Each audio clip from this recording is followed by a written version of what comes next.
Hoy estamos con el sensei Juan Saporiti, que es quinto dan de Ryoei-ryu, con responsabilidades en Argentina y en Chile inicialmente. Nos va a contar un poquito sobre su historia, sobre su trayectoria y la historia de Ryoei-ryu, que para mí es algo súper interesante. Un estilo okinawense no tan difundido en cuanto a conocimiento, muy popular en la parte deportiva, pero tiene toda una parte tradicional que mucha gente no conoce. Así que ya enseguida en la presentación el sensei nos va a contar un poquito sobre todo esto. Gracias.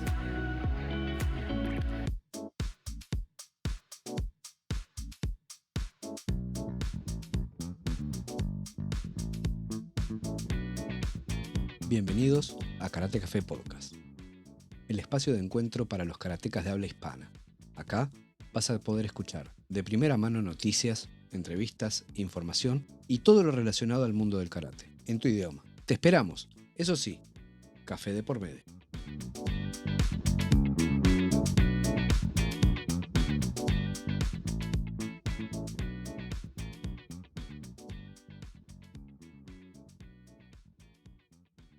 Hola Juan, ¿cómo estás? Hola Matías, ¿cómo andás? Bien, ¿y tú? Bien, muy bien, muchas gracias por contactarme. Vamos a brindar con un cafecito. Cafecito los dos. En tu madrugada y en tu madrugada y en mi noche para mí, así sí. que muchas gracias, vamos a tomar. Bueno, acá estamos. Gracias nuevamente por contactarte conmigo. Te cuento un poco mi historia. Yo, mis comienzos en el karate fueron a los 10 años.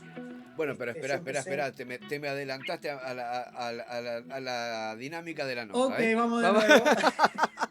No, porque lo que te quiero preguntar, porque yo siempre, ¿qué pasa?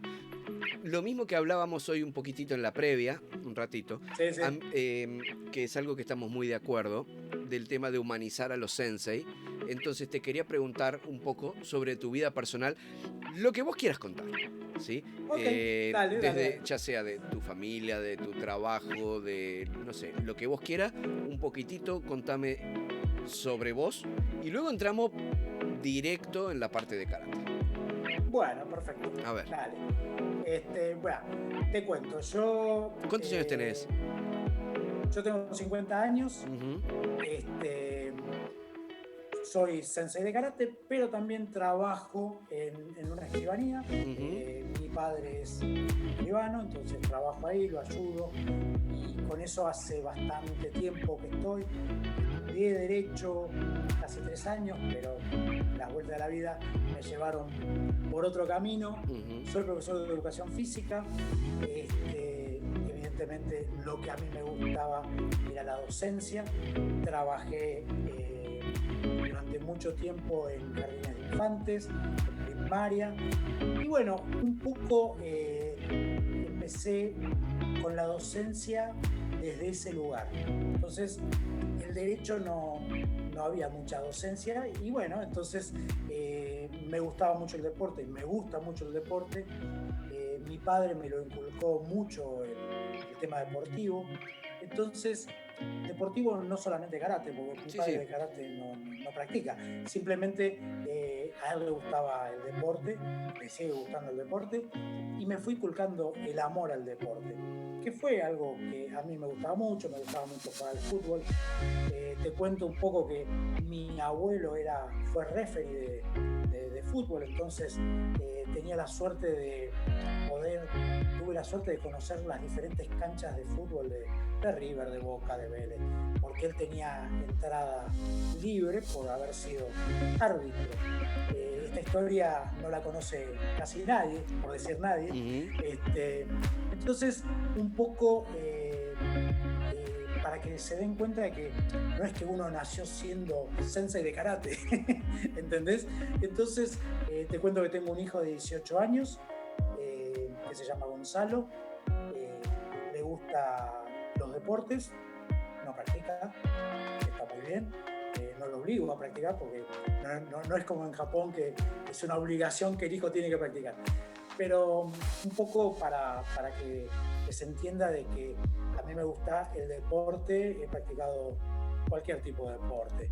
Hablamos de natación, esquí de agua, esquí de nieve, windsurf, o sea, desde chico mamé el deporte desde ese lugar, un poco por mi padre, otro poco por mi abuelo, entonces está bueno entender que el deporte a mí particularmente me generó muchas cosas y después, viendo con el profesorado, poder enseñar lo que a uno le iban inculcando en el profesorado con los chiquitos, con los adolescentes.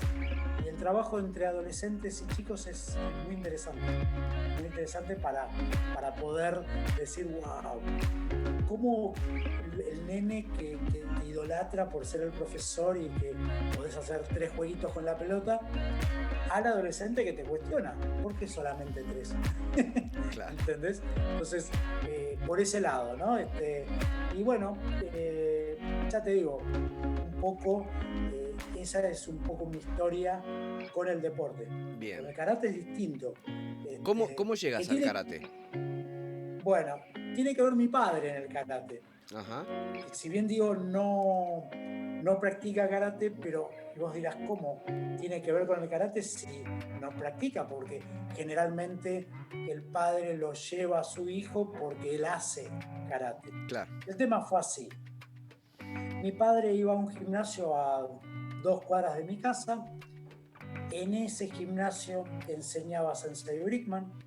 Para los que no lo conocen, las nuevas generaciones, Sensei Brickman fue el primer cinturón negro de Argentina de karate. Entonces fue el primer argentino de ser cinturón negro no oriental. Entonces mi padre iba a hacer gimnasia, que nada que ver a karate, pero mi padre terminaba Sensei Brickman de hacer su clase y mi padre terminaba de hacer su clase de gimnasia y se jugaba y se juntaban ciertos alumnos de Sensei Brickman con los que hacían gimnasia y jugaban al vóley. Y siempre era la pica los karatecas con los de gimnasia. Y yo, te hablo año 1980, yo tenía 10 años, y yo lo iba a buscar a mi padre y veía esos partidos de vóley. Y antes, un poco, cuando era un poquito más temprano, que dejaba de estudiar porque tenía tarea del colegio, por ahí tenía la posibilidad de ir un poquito más temprano y empezar a ver las clases de karate. Previo a esto te tengo que contar que yo hice un año de judo cuando tenía 8 años. Fue una muy linda experiencia hasta que tuve una caída, me quedé sin aire, me asusté y dije, esto no es para mí. Pasaron, yo tenía 8 años y yo empiezo el karate a los 10. Hubo un año en que no estaba haciendo ningún tipo de deporte y estaba comiendo bien. Y mi padre me dijo, me parece que tenés que empezar a hacer algún tipo de actividad física. Bueno, él a Sensei Brickman lo llamaba por su nombre, que era Jorge. Che, Jorge, tengo un alumno, un hijo que viste, el que viene. Y Sensei Brickman para mí, Jorge para mi padre, le dijo, sí, pero yo no enseño a chicos. Entonces le dice, no, pero por ahí se engancha. Y ahí empezó mi inicio en el karate. Y me enganché. Era un poco la mascota de todos los alumnos de Sensei Brickman. Claro, si no había ningún alumno, no había ningún niño, eran todos adultos. Entonces. Eran todos adultos. Claro, la mascotita. Hay que situarse un poco en la época, ¿no? Uno cuando habla de adultos, yo tenía 10, por ahí el adulto tenía 18. Claro. Sí, pero 19, 20. Esos 8 o 10 años de diferencia a esa edad se notan muchísimo. Si vos decís, tiene uno de 30 y uno de 40 y la diferencia no cambia mucho, pero entre 10 y 20 era una época en que un alumnito, yo tenía 10 años y por ahí tenía un compañero de 25. Para mí era un tipo grande. Sí, por ahí de 25. Kumite, Kotekitae, cualquier cosa.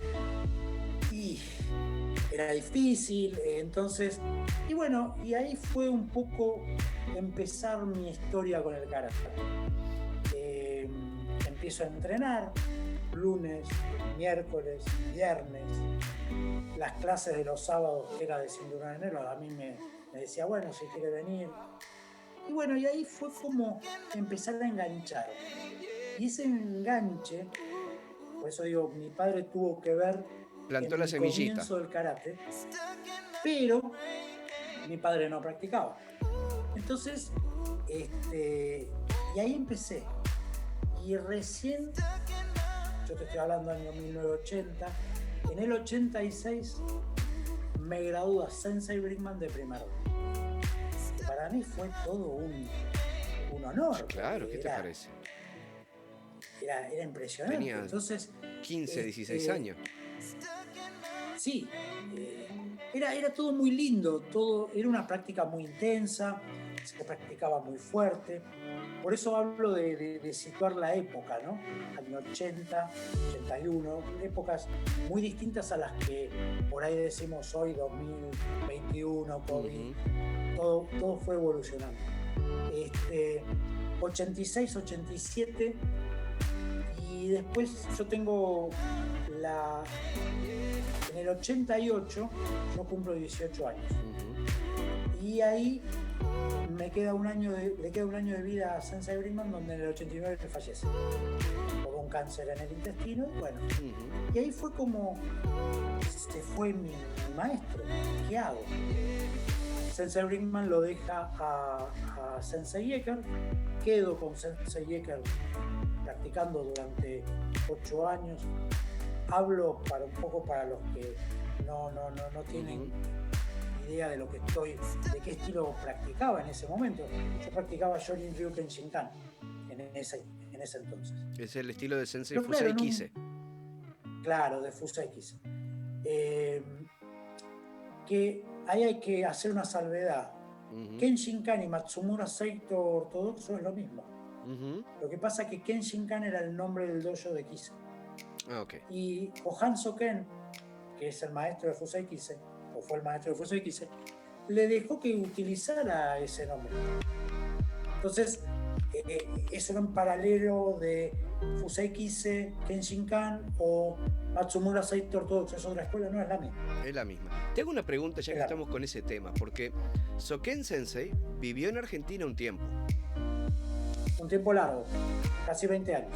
¿Dejó alumnos en Argentina de esa época? No. Kohan Soken se dedicaba, él era fotógrafo. Y tengo entendido por lo que... Sí, estamos hablando de muchos años antes que vos nacieras. O sea, te estoy preguntando solamente porque como es de la misma escuela, tal vez tengas algún tipo de referencia que yo no tengo. Digo. No. Él practicaba, era muy solitario, él era fotógrafo. Tengo entendido que no dejó alumnos, porque él no enseñaba karate acá. Okay. Cuando él regresa, mira, si no te miento, él cuando regresa creo que es cuando Sensei Brickman nace. Entonces, ¿viste? Claro, sí.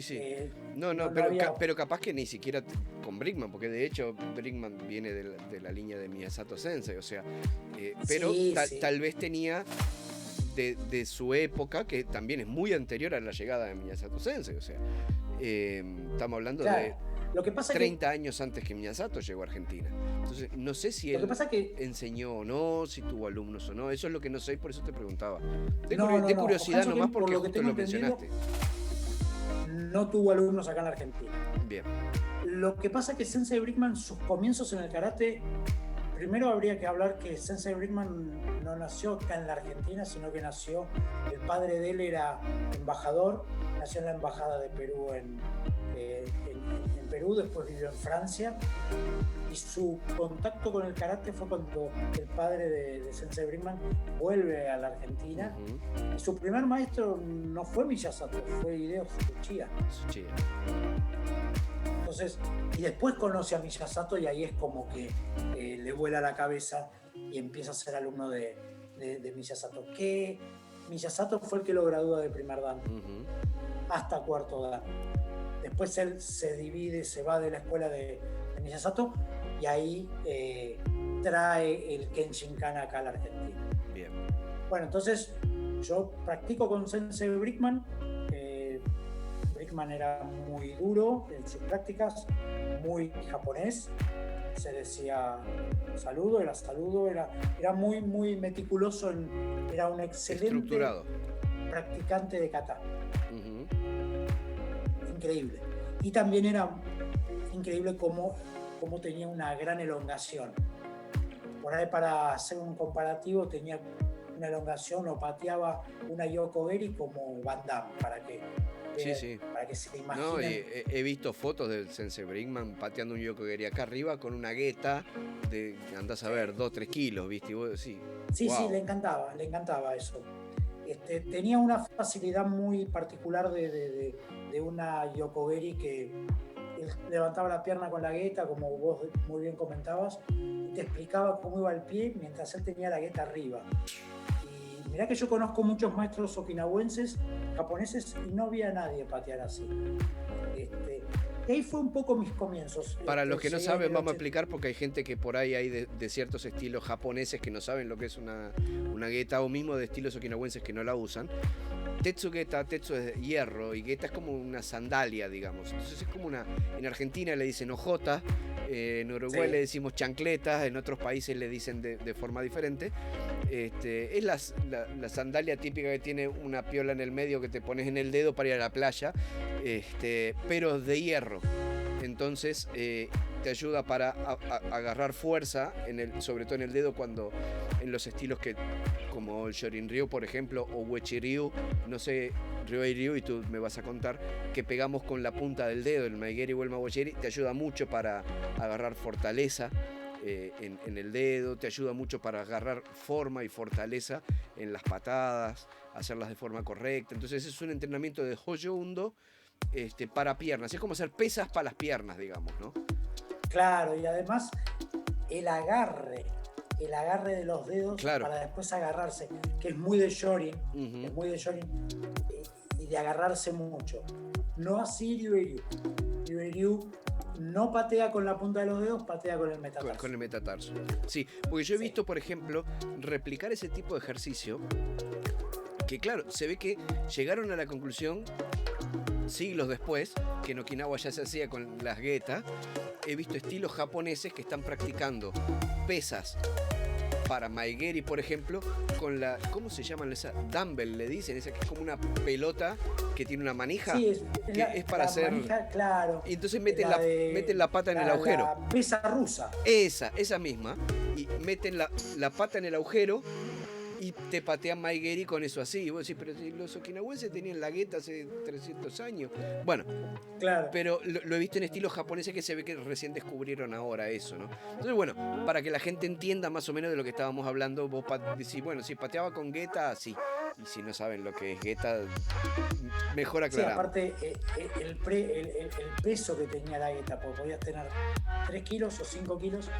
Y Sensei Brinkman tenía eso de le gustaba, era muy meticuloso en el detalle, la cosa, la pierna.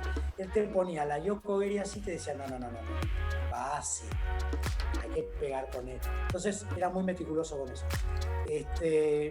Muchos de los maestros hoy de diferentes estilos y muchos practicantes en la Argentina han pasado en algún momento por ser alumnos de Sensei Brinkman. Sí, de hecho hay toda una camada bastante grande y que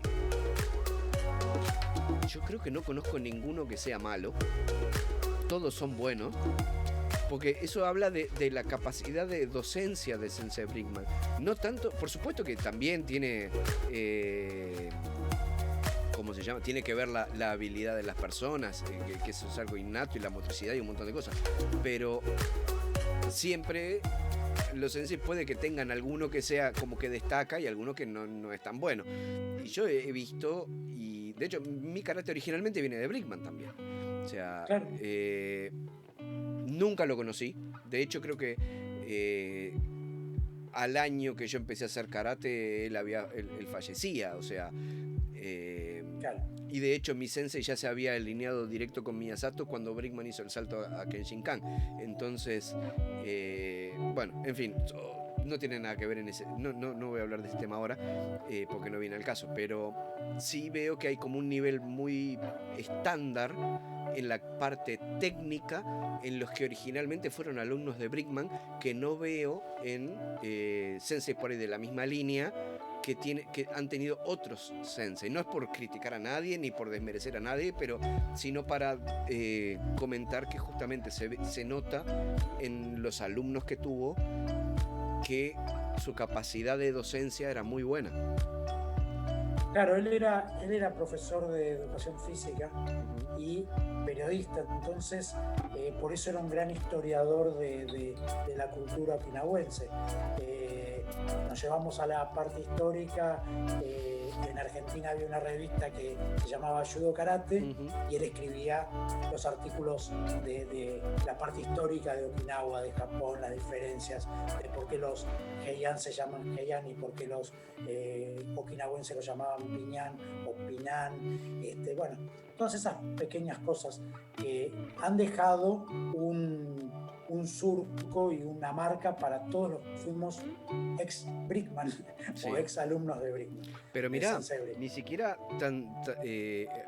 solo para ustedes, porque fíjate que en Uruguay muchos años después recién hubo alguna revista de artes marciales, pero durante mucho tiempo, sobre todo en lo que era la década de los 80, principios de los 90, llegaba la Judo Karate de Argentina. Claro. ¿Me entendés? Sí, después, sí. Más adelante, yo no sé si es porque surgió después, sí, surgió después efectivamente, pero no sé si es que la trajeron después también o qué, apareció la de Mundo Marcial, pero claro, originalmente la revista que consumíamos nosotros era la de Judo Karate, y yo que de Brickman, como te digo, no lo llegué a conocer, escuché el nombre alguna vez porque mi sensei inicial, que después yo seguí con un alumno de él, que ese alumno también lo conoció a Brickman, a veces comentaron alguna cosa, pero no estaba todos los días en la oreja porque ya no era en esa época sensei nuestro, digamos. Y así seguro. Todo, escuché Uruguay el nombre y yo miraba y decía, mirá, acá está en la Judo Karate, debo tener alguna por ahí, ¿eh? Sí, sí. Por ejemplo, en Uruguay, vos lo debes conocer a Paso Riera. Sí, claro. Paso Riera fue alumno de Brickman. Sí, sí. Mirá, a Paso Riera lo conozco más bien de nombre, lo vi alguna vez, pero no tengo relación, ni buena ni mala, no hemos coincidido simplemente, pero soy muy amigo, por ejemplo, Gerardo Balves, que también fue alumno de Brickman. Mi sensei original, que después dejó de hacer karate, que era alumno de Brickman, es Sergio Nogueira, por ejemplo, también. Sí. Sí. Entonces, tengo otros amigos en Argentina, como los mellizos Luis, que ahora son alumnos acá de Takeshi Miyagi, Juanchi, que ahora no me acuerdo el nombre. Reynoso, también. O sea, hay todo un... Mario Di Piero, Galarraga. Bueno, todos esos eran compañeros míos. Galarraga, Reynoso. Todos eran compañeros de el nene de 10 años que te estaba contando recién. Entonces, nos conocemos hace mucho tiempo. Claro. Pero bueno, volviendo un poco a mi historia, después del fallecimiento de Sensei Brickman, yo quedo con el que él dejó, que se llama Juan Carlos Yecker.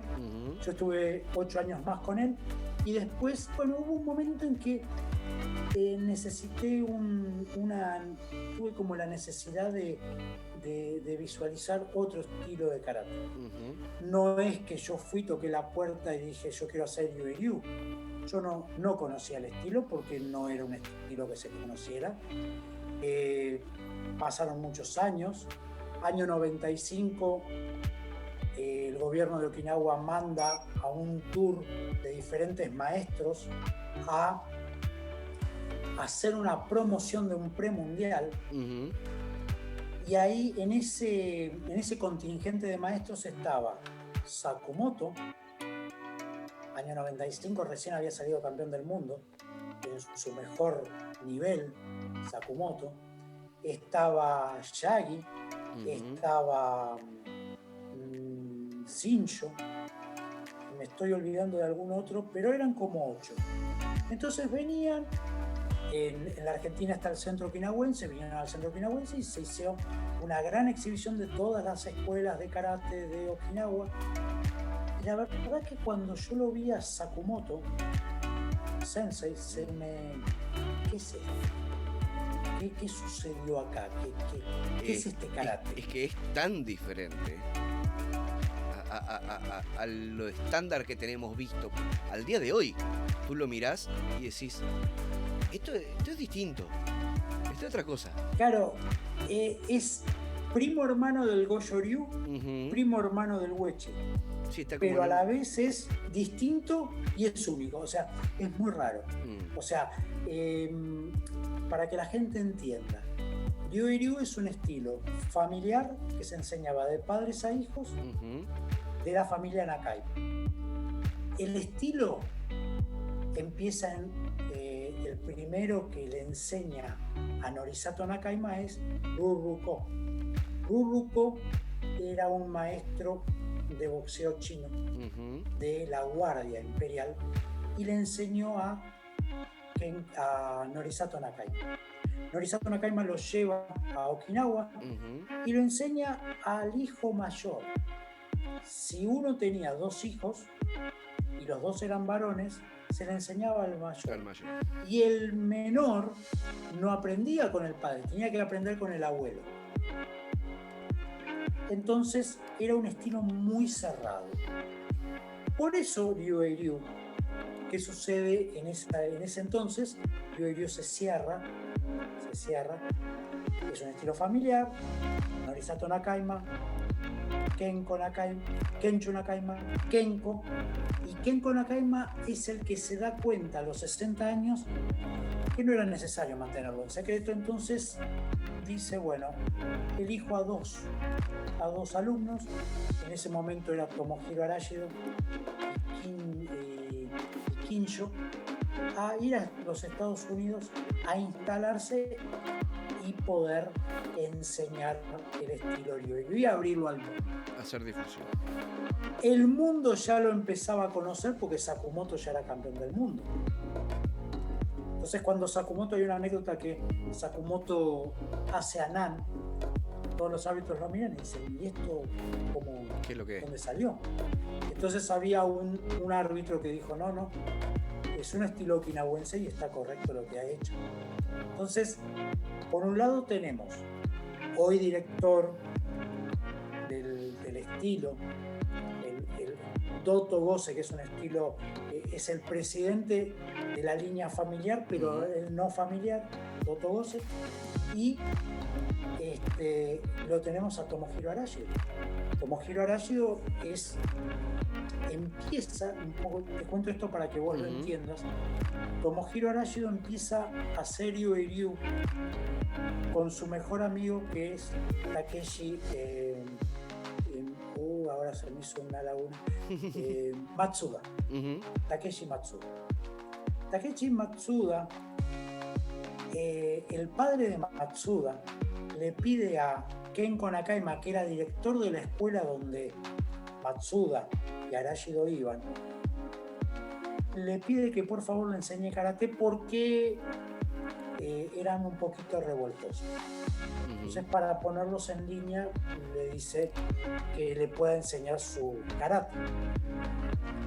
Entonces, Nakaima Kenko le dice, bueno, está bien, yo le enseño a Matsuda, pero que venga con un amigo porque si no se va a aburrir. Entonces, el amigo es hoy el líder panamericano, que es Tomohiro Arashido. ¿Dónde está Sensei Arashido? ¿Radicado? Sensei Arashido está alojado o vive, ya hace 40 años que vive en San Diego. Ajá. Se instaló en San Diego. Pero la primera idea de cuando viaja a Estados Unidos, que Kenko Nakaima lo manda y él fue con un alumno de Kenko Nakaima que era un americano. Entonces el americano era un militar que iba teniendo diferentes destinos. Claro. Y tenemos que hablar un poco de la época. Sensei Arashido había viajado a los Estados Unidos con 24 años. Un chico joven, dejó a toda su familia, dejó a sus padres, dejó a sus 5 hermanos. En realidad la primera idea de Kenko Nakaima no era que Aráyido se tenía que instalar en los Estados Unidos. Iba, abría la escuela, se volvió a Okinawa, iba a otro, pero no se dio así. Se terminó quedando. Se terminó quedando. Lo que pasa es que este militar que iba de Los Ángeles, hubo un momento que lo iban a trasladar a Washington. Y ahí Aráyido, no sabiendo inglés, después de la Segunda Guerra Mundial, japonés en Estados Unidos, una época compleja. Complicado, sí. Entonces, ahora es distinto, ahora está lleno de japoneses ahí en todo lo que es California. Hay un barrio japonés en San Francisco, enorme. Enorme, sí. Entonces, el mismo, digamos, padrino le dijo, no, en Washington no van a tener cabida ustedes. Váyanse a San Diego. Y se fueron a San Diego. Y ahí empieza un poco su historia de empezar a tratar de enseñar lo que le había enseñado Ken Konakari. Entonces, de charlas que he tenido con él me decía que las prácticas eran muy duras de Ken Konakari. Repetición, a la vieja usanza. Entonces, dejo un poquito esa parte de Tomohiro Aráyido y retomo para que se entienda cómo es que yo llego a Ryu. Estábamos hablando de la exhibición del 95. No te escuché. De la exhibición del 95 en Argentina. Claro, en la exhibición del 95 veo a los diferentes maestros, hacen sus katas, lo veo a Sensei Sakumoto y me llamó mucho la atención. Y en ese entonces yo ya había sido, en ese momento yo competía en un circuito dentro de la federación estaba la federación okinawense, y empecé a tener buenos resultados. Entonces entro a la selección.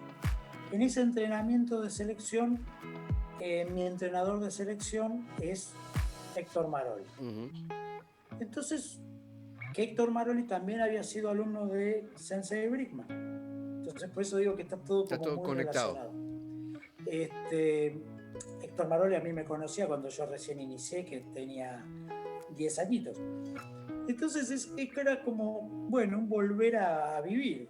Él me entrenaba, habíamos tenido al mismo maestro, Héctor Maroli también muy historiador. Entonces yo le empiezo a preguntar, ¿quién es Sakumoto? ¿Qué estilo hace? Entonces me dice, no, hace Ryu. ¡Wow! ¡Qué interesante! ¿Y por qué con mano abierta? Mano abierta porque el kata que había ejecutado era Anan. Anan, claro. No, porque tiene la influencia china. Pero eso no parece karate okinawense. Bueno, sí, pero es un estilo familiar y ahí empiezo a preguntar, a interiorizarme. Hay que también pensar que año 95 no todo el mundo tenía computadora, Google, YouTube, todo eso. Internet negativo, lo que podía sacar de alguna revista. Yo, mira, me acuerdo la primera vez que vi algo referido a Sakumoto fue en una revista, Cinturón Negro, que agarré de rebote porque no llegaba muy frecuentemente, de la Cinturón Negro española, que había llegado a Uruguay, y no sé cómo llegó a mis manos, porque, repito, no era una revista, la revista que consumíamos era la de Judo Karate. Muy eventualmente llegaba alguna de estas revistas de Cinturón Negro española. Y ahí le hacen una nota a Sakumoto de cuando había salido campeón mundial, y lo veo en una de esas, como así, no sé cómo se hace, estoy bobeando, pero digo... pero estaba muy bien. En la foto así de Anan, ¿viste? Y digo... Qué raro que es, porque en karate tenemos, con suerte, un Shutō, ¿viste? Y lo veo haciendo una cosa así, digo, esto es raro. Es raro. Tenemos Shutō y tenemos Naihanchi, claro, lo único Shutō, que tenemos con mano abierta. La mano bien. Y esto es todo ahí, ¿viste? Sí. ¿Qué pasó? ¿Cómo es? Así que, y bueno, entonces me empiezo a interiorizar que es Ryu. Yo tuve la suerte de estar en un momento justo y en un momento indicado, ¿viste? Esas cosas que tiene la vida. Bueno, año 95, año 96, se hace el Panamericano del Karate Okinawense, y ahí en ese Panamericano viene Tomohiro Arashio. Ah, mira. Entonces, Tomohiro Arashio yo lo veo por primera vez en ese Panamericano, pero yo no lo vi practicar a él, vi a sus alumnos. Me llamó muchísimo la atención, otra vez ese kata de mano abierta, una cosa que llamaba mucho la atención, muy vistoso para la competencia. Sí. Sigo preguntando, vos pensás que yo tenía en el 96, tenía 26 años. 97 se genera en Okinawa el primer mundial de karate okinawense. Toda una sensación, un wow, qué lindo poder viajar, representar a mi país. Bueno, pero yo no tenía roce internacional. O sea, yo era de cabotaje, salía campeón de Argentina, pero el roce internacional yo no lo tenía. Entonces Tomohiro Arashio nos invita a la selección previo al Mundial. El Mundial se hizo en agosto del 97, nosotros fuimos en mayo. Y ahí fue la primera vez que yo competí a nivel internacional. Cuando hablo de nivel internacional era competir contra gente que no te conocías del ambiente. O sea, claro. Viste cuando vos estás en el circuito, está tal, está Pedro, ¿cómo te va? Aunque seamos de diferentes escuelas. Los conoces, sí, de nombre, de vista por lo menos, los conoces a todos. Claro, mira quién se anotó, me va a ganar. Viste esa cosa. Claro, sí. En cambio, claro, un torneo distinto, mucha gente, no conocía a nadie, otro idioma, ¿viste? El inglés. Era una sensación muy, muy diferente y muy productiva. Una semana que yo estuve practicando, porque también tuve la suerte, y ahí sí lo conocí a Tomohiro Arashio como sensei. Y ahí tuve mi primer seminario con él. Entonces fue verlo a Sakumoto, algo que muy raro, y tener un seminario que mi cabeza hizo así, se voló. Ver el kata desde otro lugar, ver esto que a vos te llama la atención de la mano abierta. Una de las características que tiene Ryu es que bloquea y pega a la vez. El bloqueo y pego a la vez, ¿viste? Sí. Es la característica que más se ve, por ejemplo, en la kata Pachu, que se bloquea Gedan, ¿viste? Y se pega y se bloquea Sotoke con Suki a la vez. Esto es muy chino también. Muy chino, sí, muy chino. Entonces, eso fue como decís, yo quiero esto. Y viste que cuando las cosas se dan por algo, en esa época mi sensei, que era Yeker, yo ya tenía mi dojo, entonces yo enseñaba a mis alumnos, después me iba al dojo central, y en ese momento sensei Yeker había decidido que él daba la clase de los viernes. La de los miércoles la daba otro compañero que se llama Gonzalo Pini, y los lunes la daba yo. Claro, nosotros practicábamos en un dojo bastante cercano a donde estaba el dojo central. O sea, para que la gente se entere o se dé cuenta de lo que yo hablo de cercanía, era 20 cuadras. Las 20 cuadras, yo tenía mi dojo, me iba a 20 cuadras y me iba a verlo a mi maestro y practicaba con él. En la semana que yo me voy, Sensei Yeker se va a, vos que por ahí conoces Buenos Aires, se va a Liniers. O sea, nosotros él enseñaba en Santa Fe y en Chorena, muy céntrico, sí. Y se va a unas 70, 80, 90 cuadras para que la gente Y a mí no me daban los tiempos entre que yo terminaba mi clase a poder llegar a la clase de mi maestro. también se dio que justo en ese momento yo estaba con la práctica para el Mundial. Te cuento para que se entienda. Sí, para entrar en contexto. Yo había sido seleccionado para Qatar. Entonces yo entrenaba en mi dojo lunes, martes y viernes, y con la selección entrenaba miércoles y sábado. Los sábados era físico y comité kata. Entonces era muy, yo me la pasaba toda la semana haciendo karate, sacando el domingo que no practicaba. Entonces, ¿qué pasó? Este compañero mío, Gonzalo Pini, me dice, mirá, la verdad que no llego yo tampoco, ¿puedo ir a tu dojo? Hablo un poco de Gonzalo Pini porque también yo había empezado en el 80, él empezó en el 81, después Sensei Brickman nos armó como un grupo de chicos y él fue uno de los alumnos de Brickman, de chicos también. Y lo nombro porque fue conmigo el que comenzamos el BYU en Argentina.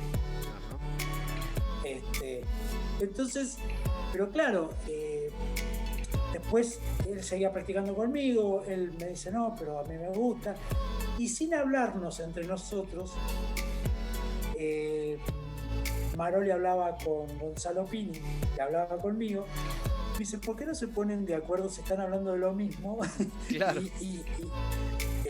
Les estaba picando el bichito por lugares diferentes. Tal cual. Están en el mismo dojo y nos hablan de esto. Bueno.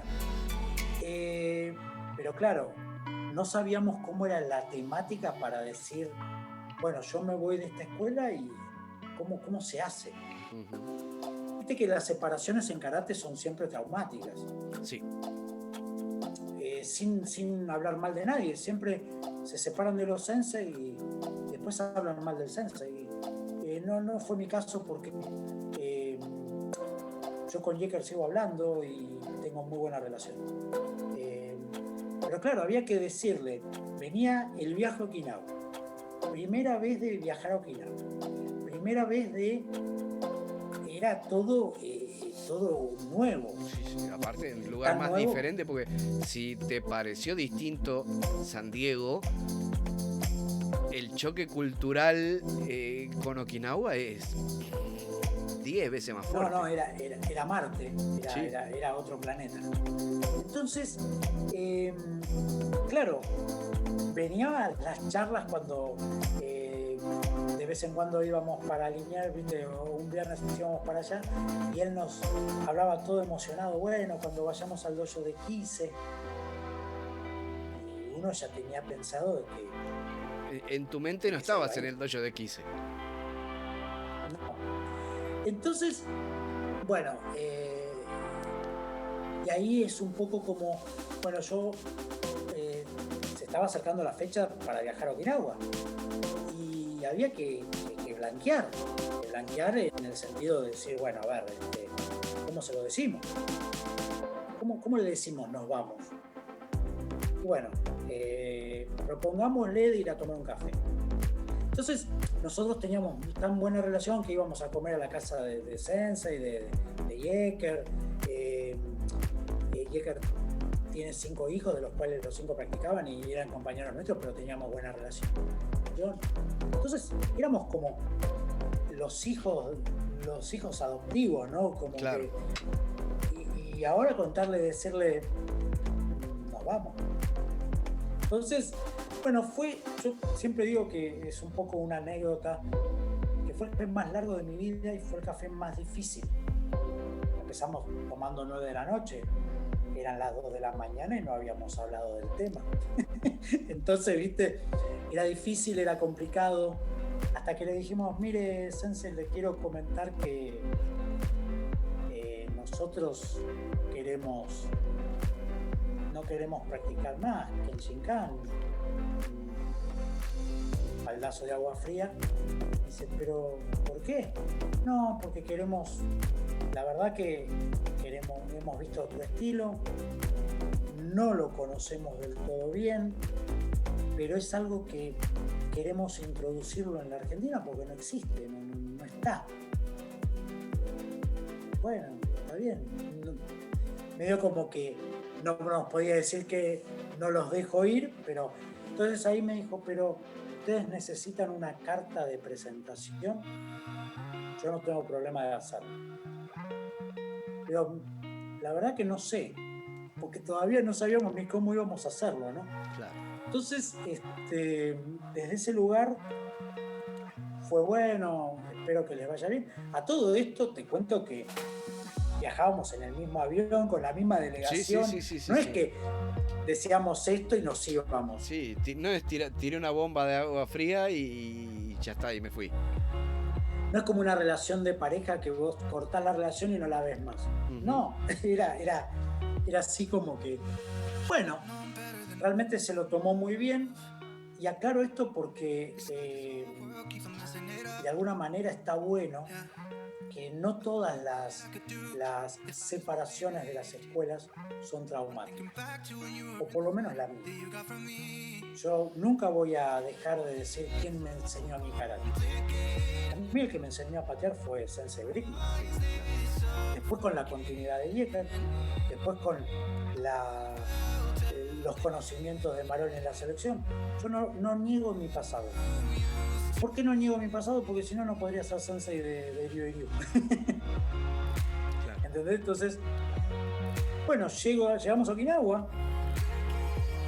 Como dormíamos, aparte era muy loco, porque esto que te cuento de Yeager, estábamos en el mismo lugar donde nos alojábamos.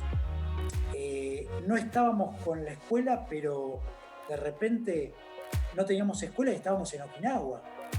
Entonces era como llegar a la cuna del karate y no poder practicar con el maestro. Era difícil. Entonces, bueno, y ahí tuve la suerte de conocer diferentes dojos. El dojo de Shinjo, el dojo de Gojo Ryu de Shodokan. Que te cuento un poco la experiencia de Shodokan. Shodokan hoy practica el estilo de Ryu de Kobudo. Ajá. Shodokan practica Ryu de Kobudo y Matayoshi. Y ahí hay una historia de amistad entre Nakaima y el maestro de Gojo Ryu, que eran amigos y iban a practicar. Les decía, che, me enseñás Shodan Kubo no Kun, Katin no Kun de Ryu. Sí, buenísimo. Y ahí es donde Nakaima le enseña, y por eso ahora Gojo Ryu Shodokan practica el estilo de Ryu. Mira. De Kobudo. Sí, eso lo tengo, no sabía el porqué, pero soy amigo también de Radko Balkar, claro. Y también de Rubén Gómez, que han ido varias veces a practicar contigo Kobudo. Sí. De hecho, con Radko y con Gómez tenemos excelente relación, y cada vez que vienen a mi dojo practican su estilo, Gojo Ryu. Cuando llegamos al Kobudo, qué bueno, hacemos Ryu y sí hay pequeñas diferencias, pero es el mismo estilo. Pero la gente no sabe por qué ahora Gojo Ryu practica Ryu. Y ellos lo tienen diferenciado, las categorías. Radko es octavo dan de Gojo Ryu, y tengo entendido que es tercer dan de Ryu de Kobudo, o cuarto. No quiero pecar de decir mal la categoría. Entonces, cambio Ryu, yo particularmente, Ryu lo tiene es una sola categoría. Ajá. Yo soy quinto dan de karate y soy quinto dan de Kobudo. ¿Sí? O sea que tenés, dentro de lo que sería el programa de enseñanza, digamos, tenés karate y Kobudo, tenés requerimientos tanto de karate como de Kobudo para dar ciertos grados, por ejemplo. Totalmente. Mira. El boss enseña desde cinturón blanco. Eso fue una de las cosas que a mí me impactó cuando entré a la escuela, porque viste que en Shorin o en otros estilos, el Kobudo no. Es más otra cosa. Cuando sos un cinturón verde, marrón. Sí, pero aparte tampoco normalmente no van asociados. No. O sea, por lo general, la escuela es de karate. Y a veces ese sensei se preocupó por buscarse un sensei de Kobudo, que por ahí practica un karate que no tiene nada que ver, y incluir algunas cosas o enseñar Kobudo aparte, directamente. Claro, Ryu Kobudo, para que se entienda, Ryu de karate, la cadera la tenemos cuadrada, ¿no? Uh-huh. El obi está de frente, la guardia está de frente, pero cuando hacemos Ryu de Kobudo, la cadera va en jame. Ah, mira. Entonces varía. Pero bueno, volviendo un poco a este viaje a Okinawa, claro, Sakamoto lo veíamos a 5 kilómetros. Yo no lo había visto, como te dije, en el 95.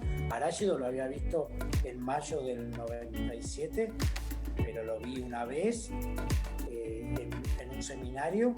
No había tenido una charla, ¿no? Entonces, de alguna manera, todo difícil. Entonces, y ahí es donde yo digo que Maroli nos ayudó tanto a Gonzalo Pinilla como, bueno, háganle una carta, díganle por qué quieren ingresar al Ryu y ahí se la dan y suerte. Bueno, le entregamos la carta y claro, se la entregamos en castellano. Entonces, la mano derecha de Arashido se llama Alfonso Gómez, que habla castellano. Bueno. Entonces, fue leer la carta, se da media vuelta y dice la próxima en inglés. Dijimos, bueno, vamos viendo, ¿viste? Como... Entonces ahí fue como, bueno, ¿y ahora qué hacemos? Bueno, en el Budokan tuvimos una práctica, un seminario con Sakamoto, con Matsuda, para que los que conocen del ambiente, fue campeón del mundo en el campeonato del 97 de Kobudo. Ah, mira. Entonces, sí, estaban todos. Debe estar acá, y capaz que vos estás acá también, entonces. Sí, está muy joven, pero está. Un lindo libro ese, lindo libro fotográfico. Sí, tiene todos los recuerdos. Me lo han pedido varias personas a ver si lo puedo escanear o algo, y tengo el problema de que es mucho más grande de la tapa del escáner, entonces no tengo forma de escanearlo. Estoy viendo a ver qué voy a hacer con esto. Porque es un material impresionante. Muy lindo, lo conseguí en Shureido, de rebote, 20 años después pero bueno. Claro, era uno de los souvenirs en el Mundial. Uh-huh. Ese que vos me mostraste es del premundial y está el del Mundial. Claro. Y la verdad que, bueno, y volviendo un poco a la historia, y bueno, y nos encontramos entrenando Ryu, y no entendíamos nada, porque claro, el negativo Shorin lo hace mucho más abajo, uh-huh. Esto era a la altura de la costilla flotante, y empezar a cambiar la cabeza, ¿no? Sí, en ese sentido es más parecido como Goju Ryu, ¿no?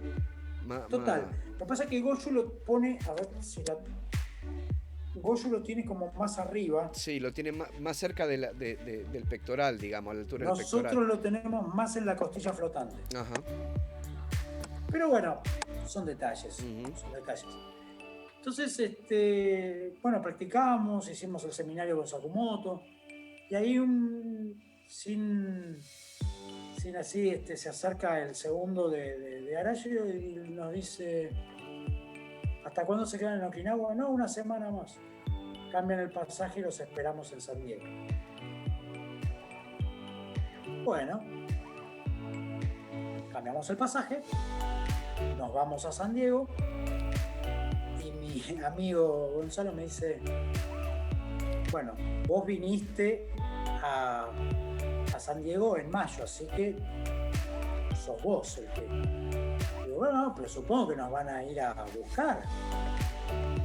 En Los Ángeles llegamos, no estaba ni el loro, sí. Entonces, de Los Ángeles a San Diego tenés 2 horas en auto, alquilamos un auto y empezamos a ir. Donde vive Tomohiro Arashido está muy cerca de la frontera con Tijuana. Uh-huh.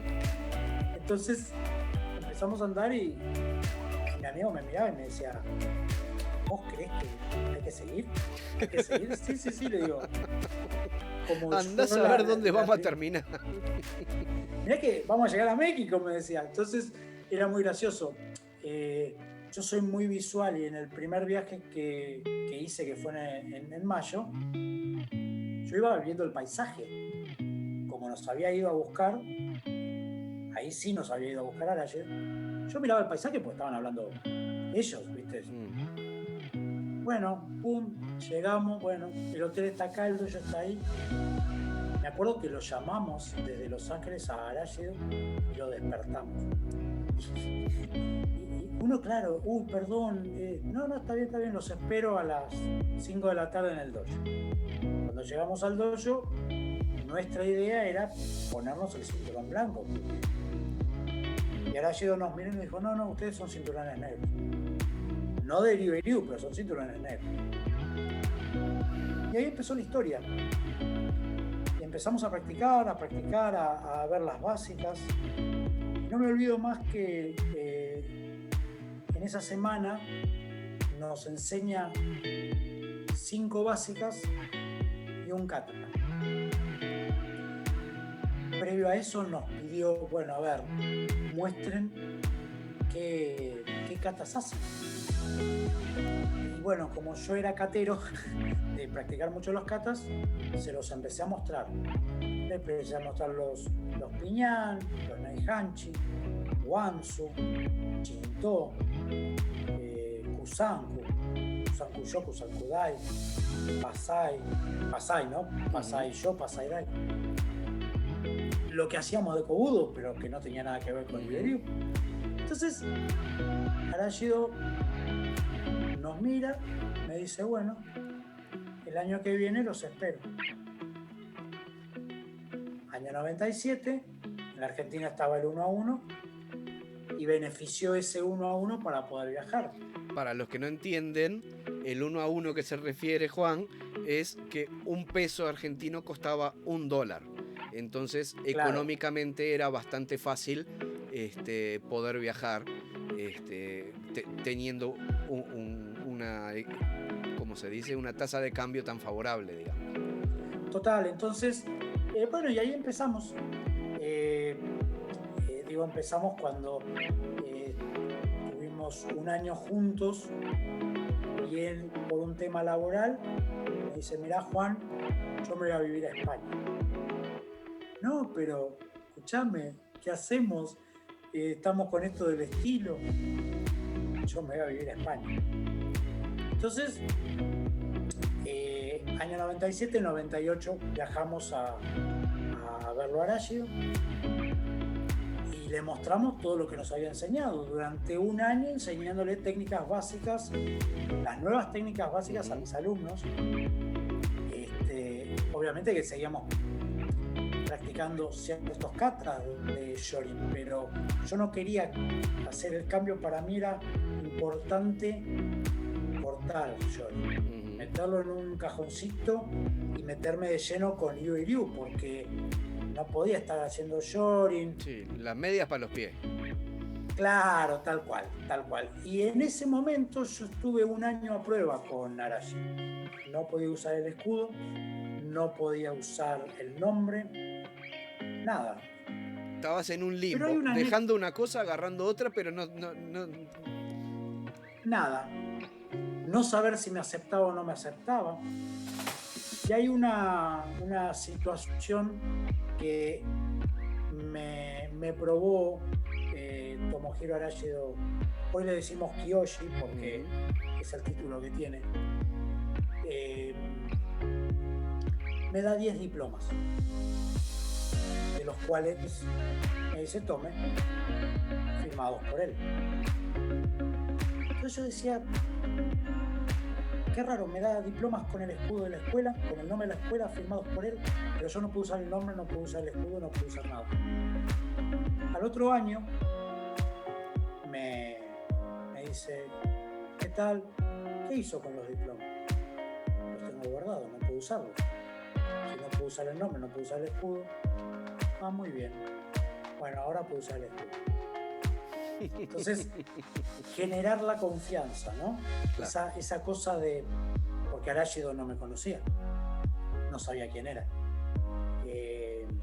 Si bien me había presentado Maroli por la amistad que tenía con Sakamoto, pero no podía saber quién era Juan Saporiti, Claro.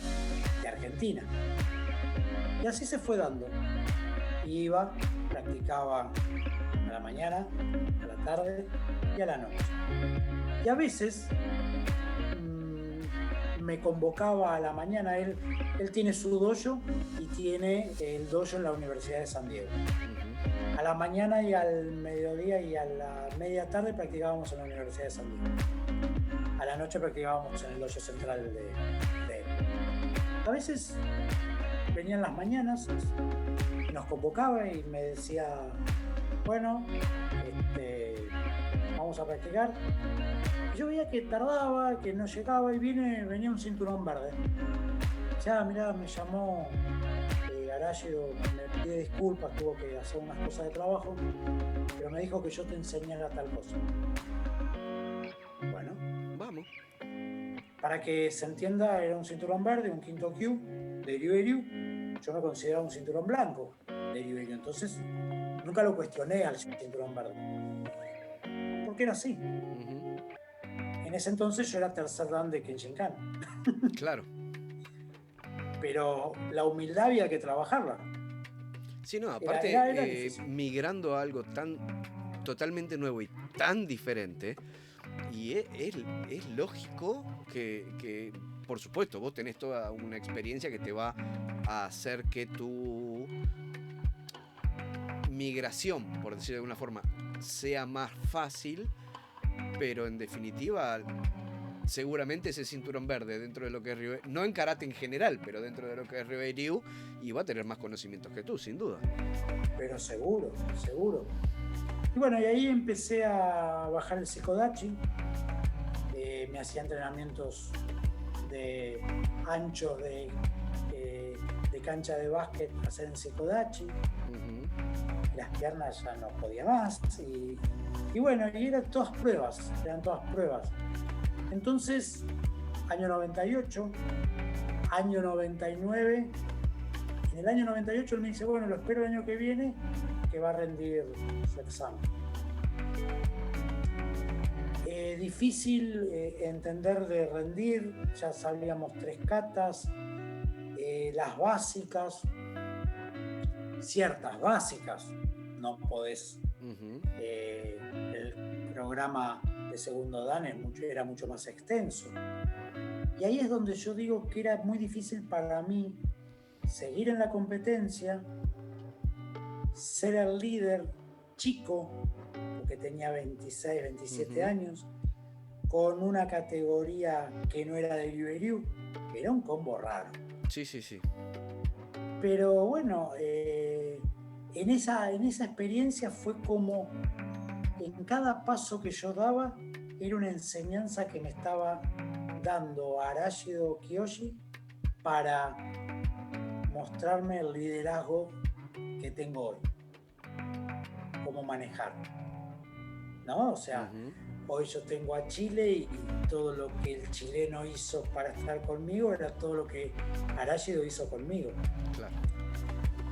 Bueno, en 99 me gradué, pero me gradué de segundo año. Yo, nada, perfecto. Me dice, bueno, el año que viene Sakamoto, porque se cumplen mis 20 años de estar acá en los Estados Unidos. Así que usted tiene que venir. Bueno, año 2000, Sakamoto va a los Estados Unidos y va con una comitiva de 30 sensei. Mira. Wow. Una comitiva muy grande. Entonces, en un momento me dice, bueno, nosotros habíamos sido, eran 15 días de práctica intensa, habíamos ido una semana antes, y en ese momento nos dice, tienen examen. ¿Cómo tienen examen? No. Sí. Y lo va a graduar Sakamoto Sensei. Y ese examen fue muy particular. Las órdenes las daba Sakamoto Sensei en japonés, las traducía en inglés Arashido y las traducía en castellano Gómez. Entonces era un examen de la cabeza que te querías morir. Para que te des una idea, el examen duró casi 2 horas y media, 3 horas. No, pero aparte qué suerte que tenías a Gómez ahí, porque el inglés de los japoneses, para los que no tienen el oído entrenado, es muy difícil de entender. El inglés con acento japonés. Entonces, aunque te traduzca al inglés Arashido, seguramente quedás como pistoneando diciendo, ¿qué carajo quise decir? Claro, suerte que tenías a este muchacho Gómez. Y me acuerdo que uno de los momentos del examen era hacer kumite. Era el examinado, entraba uno, decían llamé, entraba otro, o sea, 5 competidores de diferentes alturas, pesos, y vos eras el que tenía que combatir, y vos decís, no puedo más. Teníamos que hacer kata, teníamos que hacer kobu, teníamos que hacer los anales, el kumite. Llegó un momento que, bueno, por suerte fue muy, muy lindo. Y en ese año 2000, y digo, eso del 1 a 1, de tener esa convertibilidad tan buena, yo fui a San Diego, se festejaron los 20 años y después yo lo invité a Arashido por primera vez para que venga a la Argentina. Entonces, ya con Arashido tenía una relación muy, muy buena. Obviamente que los primeros años yo iba a un hotel, ¿no? La confianza me la fui ganando.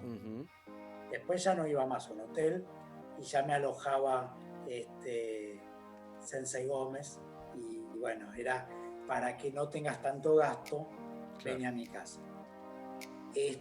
Bueno, año 2000, y cada año aprender un kata nuevo. Y desde tercer dan hasta llegar a cuarto dan pasaron 7 años. Y ahí es donde yo me afiancé mucho en Ryu-Ryu.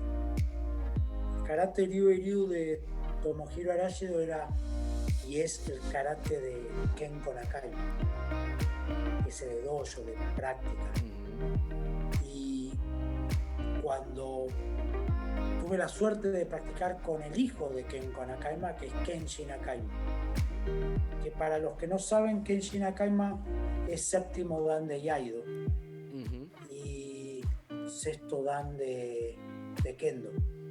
Entonces, haber practicado con... ¿Y de Ryu-Ryu? De Ryu-Ryu, Kenshi Nakaima es el 10º dan. Ah, está, perfecto. No, porque en mi cabeza, como que el referente, te hablo desde el desconocimiento total, ¿no? Y de lo que se ve así, en mi cabeza el referente es Sakamoto. Que claro, por ahí es el que tiene más exposición también, ¿no? La historia es todos los Nakaima. Kencho Nakaima, Kenko Nakaima, Norisato Nakaima, Norisato Nakaima, Kenko Nakaima, Kencho Nakaima, Kenko Nakaima, que es el sensei de Tomohiro Arashido, Kenshi Nakaima, que es el hijo de Kenko. Pero ahí, de Kenko Nakaima, viene Tomohiro Arashido, Matsuda Takeshi, Sakamoto. Sakamoto empieza mucho después que Tomohiro Arashido. Hay una anécdota que Kenko Nakaima, Sakamoto Sensei miraba las prácticas de Kenko por la ventana y Kenko le decía que no le iba a enseñar. Y estuvo un año tratando de ir, de pedir que le enseñara. Entonces, sí, el referente para todos era Sakamoto porque había sido campeón del mundo. Pero también está Matsuda. Seguramente que cómo fue campeón del mundo. Es por eso que lo invitan a hacer todos los seminarios y todo eso, porque si tú miras en cualquier lugar del planeta donde hay un seminario de Ryohei Ryu, es Sakamoto. No. Por eso te decía que para mí, al menos en mi cabeza, el referente era Sakamoto. No sabía que todavía seguía como el linaje familiar presente hoy día dentro de lo que es Ryohei Ryu. El linaje familiar, Kenshi Nakayama decide darle y dejarle la herencia con el título de Doto Gose en el año 2017. No es de hace mucho. O sea, en los años que yo tengo de Ryohei Ryu, Kenshi Nakayama era el soke de Ryohei Ryu. Entonces era Kenshi Nakayama, Sakamoto porque estaba en Okinawa, porque era el referente a nivel competencia. Pero también tenías el referente en América, que era Tomohiro Arashi. Para los que no saben, Sakamoto es 9º dan, Tomohiro Arashi es 8º. Matsuda es 8º. Y tenés de esa línea, tenés a varios. Kuniyoshi, que es 8º dan. O sea, tenés varios que no se conocen, porque no es Sakamoto 9º, viene Kyuna, Azusa, todos los chicos campeones del mundo. Eso es lo que se ve hoy para la gente que no está interiorizada dentro de lo que es Ryohei Ryu. Eso es lo que se ve. Eso es lo que se muestra. Lo que pasa es que tenés muchos dojos. Ryohei Ryu se ha caracterizado por estar muchos en las escuelas. Tiene mucha primaria, mucho jardín de infantes. Entonces, los dojos son las escuelas. Entonces, tenés mucha gente, muchos niños. Claro. Y después tenés los más antiguos. Los más antiguos en la práctica de Ryohei Ryu. Dentro de la historia de Ryohei Ryu tenés lo que es el Kobudo. En el Kobudo tenés como referente a Matsuda, a Oshiro, a Tomohiro Arashi. Entonces, ahí, claro, todos te hablan Ryohei Ryu Sakamoto, sí. Ryohei Ryu Kyuna, sí. Pero también está la parte del linaje de familiar, que Kenshi Nakayama. Por eso yo te decía hace un ratito que yo tuve la suerte de practicar con Kenshi Nakayama. De haber estado en un seminario cuando fue a San Diego y enseñarnos ciertos movimientos de Boken, ciertos movimientos del Sho, del palo corto. Yo tuve la suerte, digo la suerte porque a veces, como te decía hace un rato, estar en un momento justo y en un momento indicado. Estaba Matsuda Sensei y venía caminando Kenshi Nakayama con 2 bo, y Matsuda estaba de árbitro, de saco y corbata.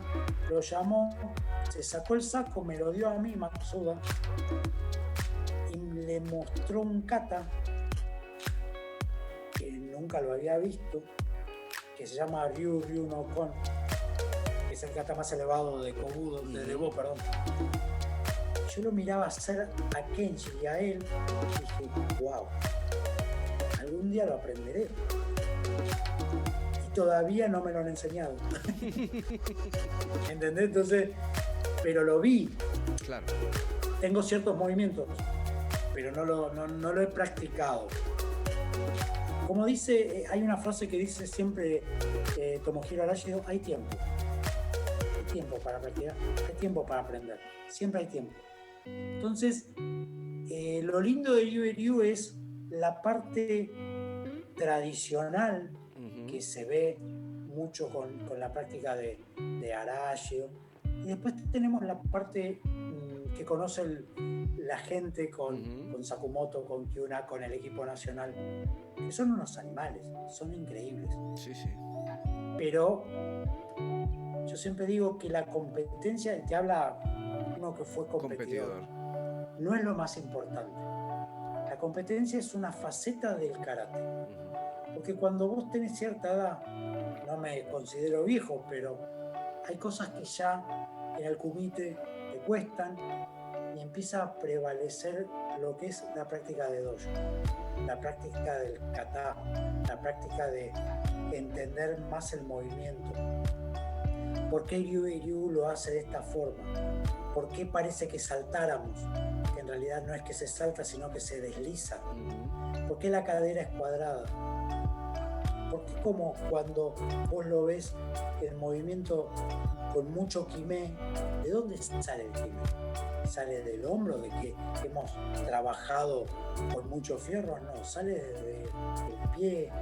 Y ahí es donde yo hago una similitud de todos los karates, de todos los estilos. Karate es uno solo, estilos hay muchos.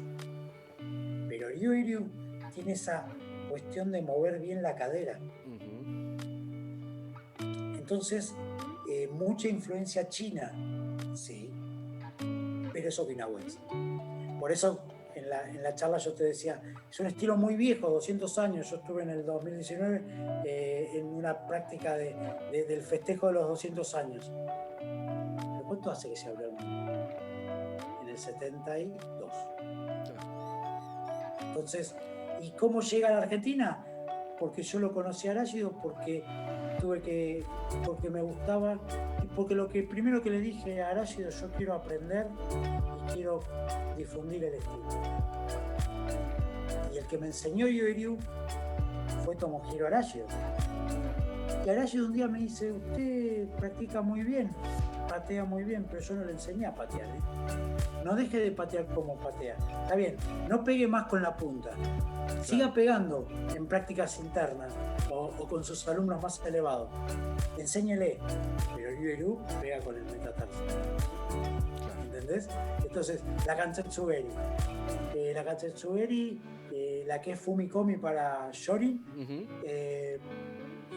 Shorin gira un poco más la cadera y mete la cadera. Ryu no la mete. Entonces, mete como hay chicotazo, pequeños detalles, claro. Tal cual. Entonces, ¿qué me llevó a mí a cambiar a Ryu? ¿Por qué el cambio de Ryu fue tan explosivo? Porque lo noté un karate práctico. O sea, veo los katas y puedo visualizar muy bien el análisis. ¿Qué me pasa con Shorin? Yo veo los katas de Shorin y ahora también puedo visualizar bien los análisis. Lo que pasa es que está más difícil de poder entender. Vos tenés un maestro que si le preguntás de los análisis te los va a mostrar y es alucinante. Y no te queda duda. Es alucinante. Pero en la época mía no se enseñaban los análisis.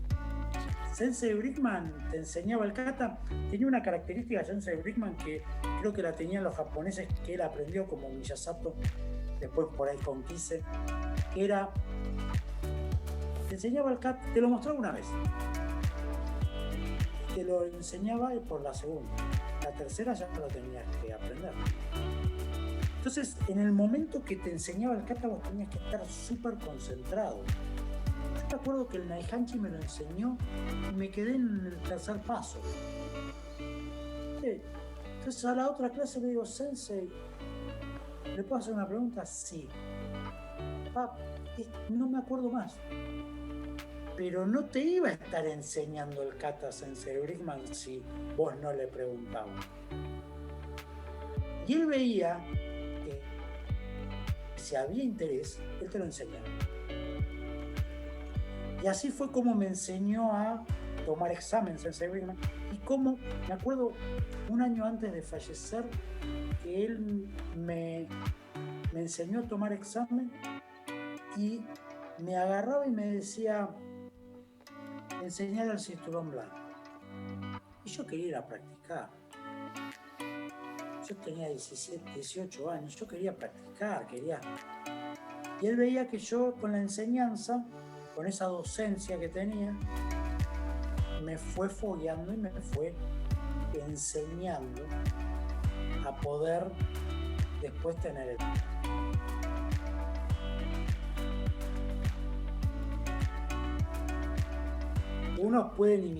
muchos los pueden imitar a Kyuna. Kyuna es uno solo. Sí. Uno solo. Lo imitan, pero no lo hacen correctamente. Porque la velocidad que le imparte Kyuna a su karate es tan explosivo que hay cosas que se pierden.